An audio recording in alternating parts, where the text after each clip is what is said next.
کوئی اس طرح والی بات نہیں تھی. لیکن آج کے دور میں یعنی کہ معاملات یہ ہو گئے ہیں کہ بچوں سے زیادہ بچوں کی بھی اب حفاظت. جس طرح ایک اور حدیث رسول اکرم صلی اللہ علیہ وسلم نے فرمایا جو شخص مجھے دو چیزوں کی گارنٹی، وہ گنوار ہے، وہ جاہل ہے، وہ حیا والا نہیں. اور الرحمن الرحیم عن ابی ہریرہ رضی اللہ تعالی عنہ انہ قال قال رسول اللہ صلی اللہ علیہ وسلم. حضرت ابو ہریرہ رضی اللہ تعالیٰ سے روایت ہے، رسول اللہ صلی اللہ علیہ وسلم فرماتے ہیں الحیاء من الایمان، حیا ایمان سے ہے، والایمان فی الجنہ، اور ایمان جنت سے ہے، والبذاء من الجفاء، اور فحش گوئی گنوار پن سے ہے، والجفاء فی النار، اور گنوار پن آگ میں ہے. سلسلہ احادیث سیاح کے اندر یہ حدیث موجود ہے، اور دیگر احادیث کی کتابوں میں بھی یہ حدیث موجود ہے. نبی کریم صلی اللہ علیہ وسلم نے دو باتیں بیان کی ہیں.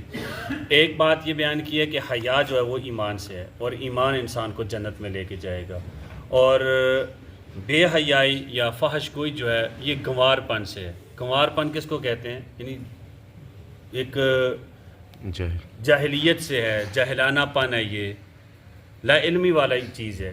اور یہ جو جاہلانہ پن ہے، گنوار پن ہے، یہ انسان کو جہنم میں لے کے جاتا ہے. گویا ثابت یہ ہوا کہ جو انسان اپنی زبان کی حفاظت کرتا ہے وہ جاہل نہیں ہے، وہ گوار نہیں ہے، اس کے اندر حیا ہے، اس کے اندر شرم ہے.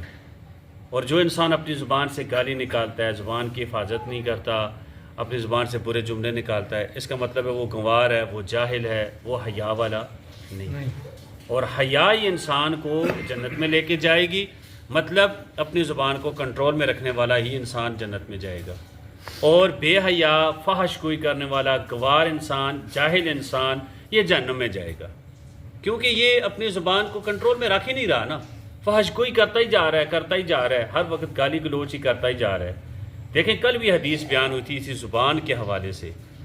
جس طرح ایک اور حدیث رسول اکرم صلی اللہ علیہ وسلم نے فرمایا جو شخص مجھے دو چیزوں کی گارنٹی دے میں اسے اضمن لہ الجنہ، اسے میں جنت کی گارنٹی دیتا ہوں.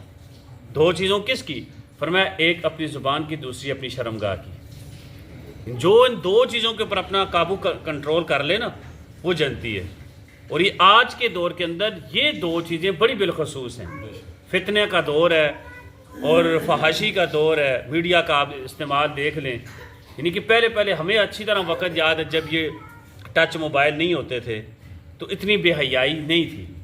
یعنی کہ مجھے اپنا دور اچھی طرح یاد ہے کہ ہم بڑے بڑے لڑکے لڑکیاں بھی ایک ساتھ اکٹھے کھیلتے تھے، لیکن کچھ اس طرح کی شرم و حیا والی کوئی سین نہیں ہوتا تھا.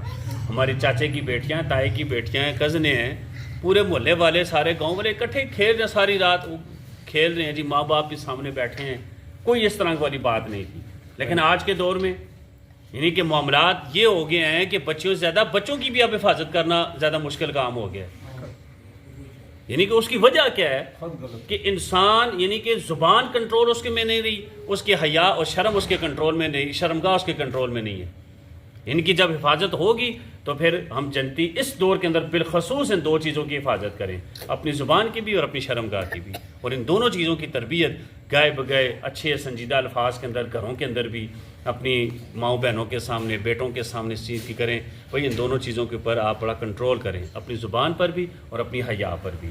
جو اپنی حیا اور زبان پہ کنٹرول کرے گا انشاءاللہ وہ اس دور کا پکا جنتی ہے. اللہ تعالیٰ مجھے اور آپ کو ان دونوں چیزوں کی حفاظت کرنے کی توفیق عطا فرمائے.